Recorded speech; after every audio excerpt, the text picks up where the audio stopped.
I'm Mike Pickett. I'm going to give you my version of how money works as simply as I can today. But first I want you to understand why I do this. I don't do it to make money or to get rich. Unlike some hodlers, I only have a modest amount of Bitcoin myself, but I'm so excited about the independence and freedom that Bitcoin offers that I want to share it with you and others as much as possible. Our best friends are free friends, not fellow slaves.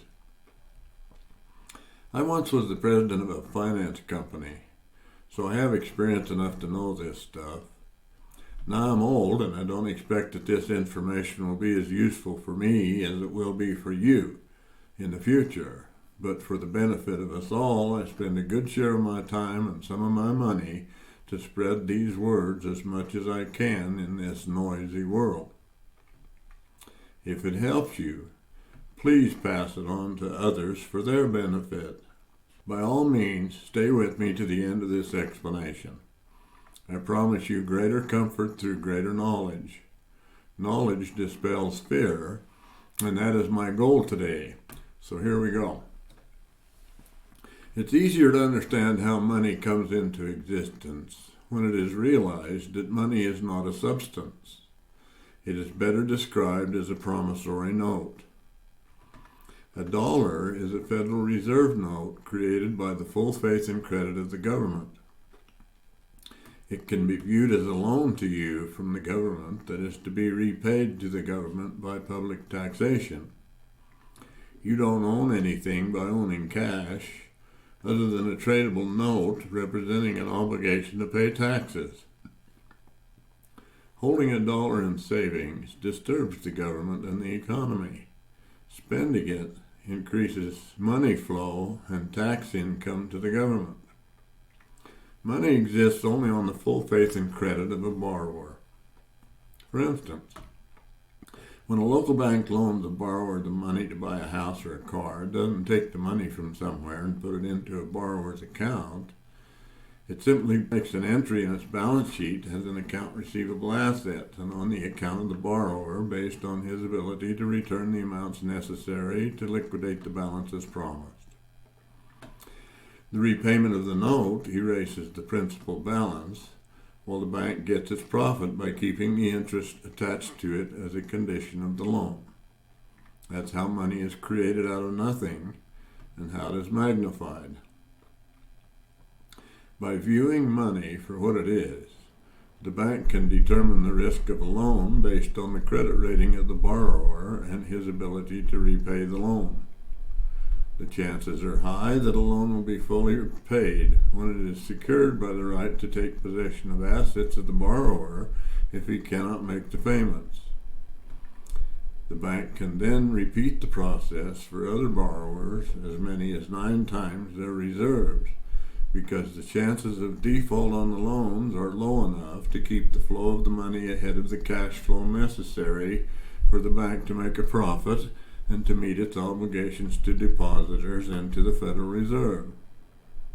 So, a $100,000 loan can be made as many as 9 times, keeping the remaining tenth in reserve as determined by an actuarial table to satisfy any default that may occur by a single borrower. This keeps $900,000 in circulation that is based only on the full faith and credit of the borrowers as determined by their credit ratings. Money for nothing.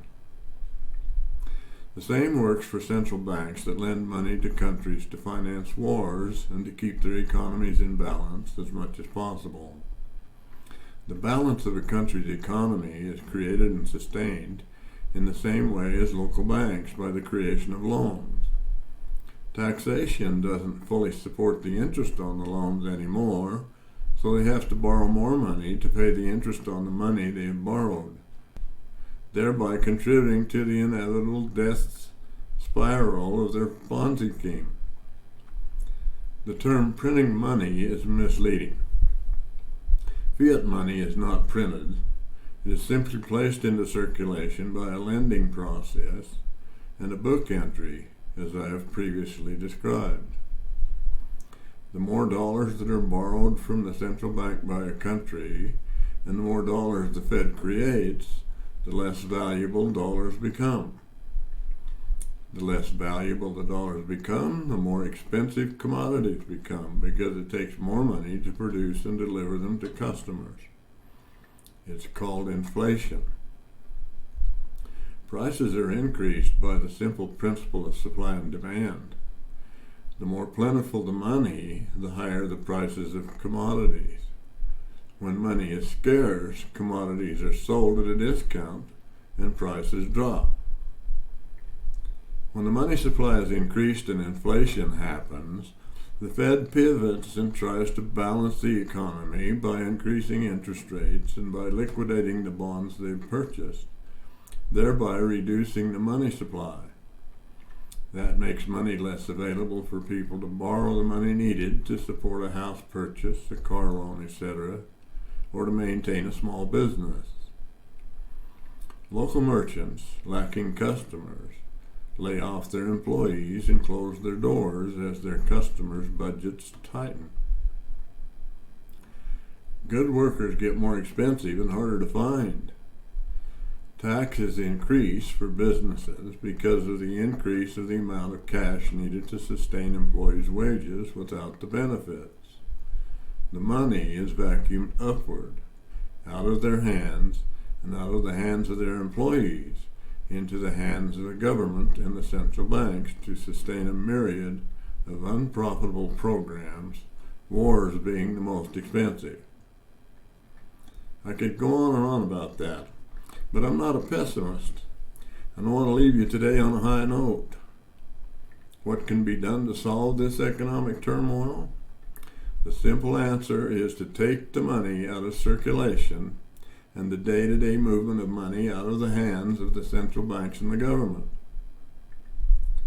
What scares bankers, politicians, public officials, and a handful of power-hungry magnates most is private savings and decentralization of the money supply. And it should scare them, because their version of the economy has no foundation. They have no vision for a prosperous future for ordinary citizens, only themselves.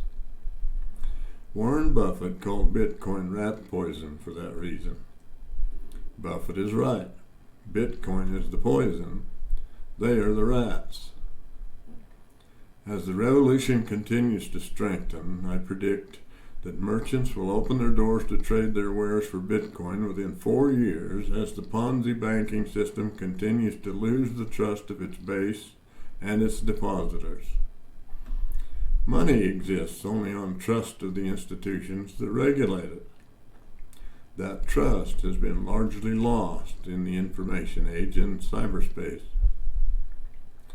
As greed and the compromise of bankers and politicians for pottage increases, the citizens will trade more directly with each other and with the suppliers and local businesses they support and count on for their needs.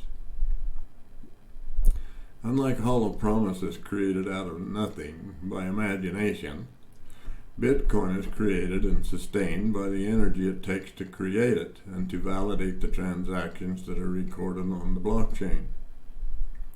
Bitcoin, created and sustained by an expenditure of energy, is real and substantial. Fiat money is not. By the way, did you know that Bitcoin can be transferred by radio, satellite, or even by text messages without the internet? It's already being done in countries where the internet is scarce or unavailable. Governments will do what governments do. But control of commerce and trade will be better accomplished by peer-to-peer trading aside from the control of bankers who create money out of nothing. Control the money, control the world. Thank God for Nakamoto. This is Ike Pickett signing off again until I see you next time. Stay warm and cozy. Stay righteous and sleep peacefully tonight, knowing that your savings are in your own custody. I got this job in 21 that I hoped would pay the bills. With the higher price of groceries, we can't afford the frills. price of gas to feed my truck is climbing every day, and the interest on my mortgage makes it really hard to pay. When banks began to fail, stocks began to slide. It was harder now than ever to find a place to hide. I tried to find a place where I could put some cash away, so I looked at bank deposits and my 401k. But everything was up and down and off and on the wane. I found it hard to trust the banks in Wall Street just the same. But then I found a private place to keep it to myself, and Bitcoin made for me a way to avoid financial hell. Thank God for Nakamoto, thank God that I am free. The choice I make is now my own responsibility. I'm thankful for my freedom and for my agency, knowing that my savings are in my own custody. The central banks had lost their hold on our economy. Now the bankers' Ponzi schemes were easier to see. So I bought a private wallet on a website that I found, and I socked away some Bitcoin in my private underground. I started hodling when the price was only 16K. When I looked, my Bitcoin nearly doubled. Now today, my CD almost stayed the same with 5% per year. Real inflation ate the interest, and the dollar was a bear. So now I'm sleeping well at night with Bitcoin socked away deep in my private wallet with no human hands to play. With my Bitcoin savings that's been growing, by the way, and my private keys that always keep the greedy hands at bay. Thank God for Nakamoto, thank God that I am free. The choice I make is now my own responsibility.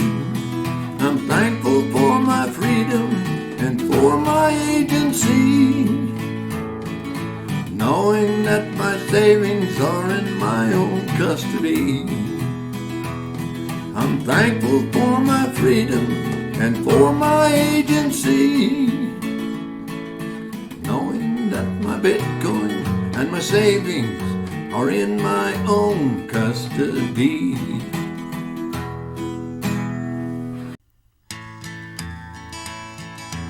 Listen to the wind in the junipers and the tales of the shifting, whispering sands. Wild horses on the run into the setting sun, and the smell of the leather in his hand.